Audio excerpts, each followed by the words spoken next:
Mahigit 2 buwan na ang nakalilipas pero hirap pa ring makakilos ang 21 anyos na si Ray Ray.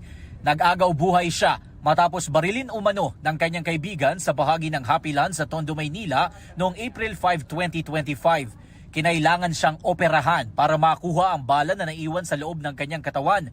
Ayon sa biktima, pinagbintangan siya ng kaibigan na nilagyan umano niya ng tubig ang gas tank ng tricycle nito.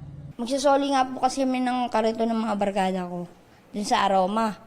May nakapagsabi na may sumigaw na, "Uy, si Saya oh." Yun, bigla niya akong binaril. Sabay umalis kaagad po. Siyempre po, mahirap na hindi ko na magawa yung makadiskarte, yung mga lakal, hindi ko na magawa kasi nga bawal ako magbuhat. Matapos ang pamamaril, nagtago raw sa Bulacan ang akusado. Makalipas ang ilang buwan, muli siyang bumalik sa Tondo at doon na siya nahuli ng mga otoridad sa bisa ng isang warrant of arrest para sa kasong frustrated murder. Meron po siyang previous criminal case sa kaso po na robbery snatching noong taong 2017. Hinihintay po natin ang commitment order po galing po sa korte para po siya po ay i-transfer po natin sa BJMP.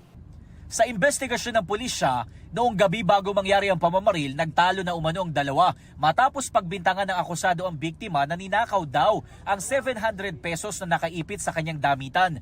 Nakicharge noon ang biktima sa bahay ng akusado. Nagbanta po yung biktima natin na sisirain niya yung motor nung akusado natin.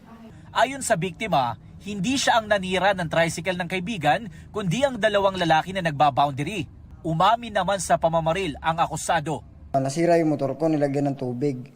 Siya yung parang nagdilim yung ko sa kanya, kaya ako po nagawa yung first time lang po. Hindi ko nga po sukat akalain na puputok po yun eh. Sana mapatawad niya ako. Hindi ko rin po talaga ginusto yun. Pinatawad na raw ni Ray Ray ang kaibigan pero nagdadalawang isip pa siya kung iuurong niya ang kaso.